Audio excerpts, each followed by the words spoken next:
آپ کی ایک وصیت بڑی مشہور ہے انتقال سے پہلے جو آپ نے کی تھی، یاد رکھیے۔ تو آپ کی وصیت کیا تھی انتقال سے پہلے، سنیے۔ تو آپ نے وصیت کی اپنے لشکر کو، اور یہ فرمایا اور کہا، اور یہ کب ہوا معلوم آپ کو؟ جب طاعون پھیل گیا تھا۔ آپ کی جو وفات جو ہوئی وہ ایک طاعون میں ہوئی تھی، جو کہ شام میں پھیلا تھا، اور یہ بہت بڑا طاعون تھا، اور اس کے بارے میں بڑا مشہور واقعہ بھی ہو۔ حضرت عمر نکلے شام کی طرف سفر کرنے، اور وہاں طاعون پھیلا ہوا تھا، ایپیڈیمک ڈیسیز پھیلا ہوا تھا، ٹھیک ہے؟ وہاں بیماری سے لوگ مر رہے تھے، پھوڑے پھنسیاں آتے اور لوگ اس کے بعد 2-4-5 دن میں انتقال کر جاتے۔ طاعون پھیلا ہوا تھا حضرت عمر وہاں جانے لگے، تو لوگوں نے کہا کہ وہاں تو طاعون ہے، تو انہوں نے کہا کہ ہم طاعون سے نہیں ڈرتے، اللہ بیماری دینے والا ہے۔ لیکن عبد الرحمن ابن عوف رضی اللہ عنہ فوراً وہ روایت سنائی کہ جس علاقے میں طاعون ہو، اللہ کے رسول نے فرمایا وہاں کوئی اندر نہ جائے، اور جو اندر ہو باہر نہ آئے۔ تو حضرت عمر نے کہا ٹھیک ہے، پھر ہم رک جائیں گے، پھر وہ واپس گئے۔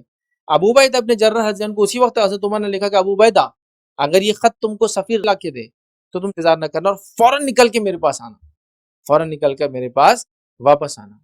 ابو عبیدہ ابن جراح رضی اللہ عنہ نے جواب دیا، امیر المومنین تو ریئل ٹائم ہے، میں اس میں نکل کے نہیں آ سکتا، اور ایکسپیکٹڈ ہے میری فوج اور میرے لوگ بھی امید کر رہے ہیں کہ میں اس وقت ان کو چھوڑ کر نہ جاؤں۔ امیر المومنین نے جب یہ خط پڑھا تو بہت روئے، بہت روئے۔ لوگوں نے کہا کیا بات ہے، کیا ابو عبیدہ ابن جراح مر گئے؟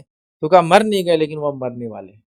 مطلب ان کو اندازہ تھا طاعون میں اتنے لوگ مر رہے ہیں، مطلب کوئی پیشن گوئی نہیں تھی، لیکن کنٹینیوسلی مطلب کہیں ہزاروں صحابہ کی خبریں آ چکی، ان کا انتقال، ان کا انتقال، تو ان کو اندازہ ہو گیا تھا کہ اب یہ نہیں بچیں گے اور چھوڑ کے بھی نہیں آئیں گے۔ مطلب ایک ریئل لیڈر دیکھیے کیسا ہوتا ہے کہ ان سے اوپر کی اتھارٹی کرے کہ اب تم نکل کے آ جاؤ، لیکن وہ کہہ رہے یہ تو ریئل ٹائم ہے، میں اس میں نکل کے نہیں آ سکتا، دین کا بھی حکم ہے، اور ایکسپیکٹڈ ہے میری فوج اور میرے لوگ بھی امید کر رہے ہیں کہ میں اس وقت ان کو چھوڑ کر نہ جاؤں۔ اور اسی طاعون میں آپ کا انتقال ہوا۔ لیکن بہرحال انتقال سے پہلے ایک وصیت کی تھی، وصیت رکھتا ہوں آپ کے سامنے۔ وصیت کی اور کیا کہا لوگوں سے جو اطراف میں تھے، نماز قائم کرو، ماہ رمضان کے روزے رکھو، صدقہ خیرات کرتے رہو، حج اور عمرہ کرو، ایک دوسرے کو اچھی باتوں کی تلقین کرو، اپنے حکمرانوں کی خیر خواہی کرو جو تم پر لیڈرز ہوتے ہیں، انہیں کبھی دھوکہ نہ دو، دیکھنا دنیا کہیں تمہیں غافل نہ کر دے، آگاہ رہو کہ اگر کسی آدمی کو 1000 سال کی عمر بھی مل جائے تو اس کا انجام بھی وہی ہوگا جو تم آج میرا دیکھ رہے ہو۔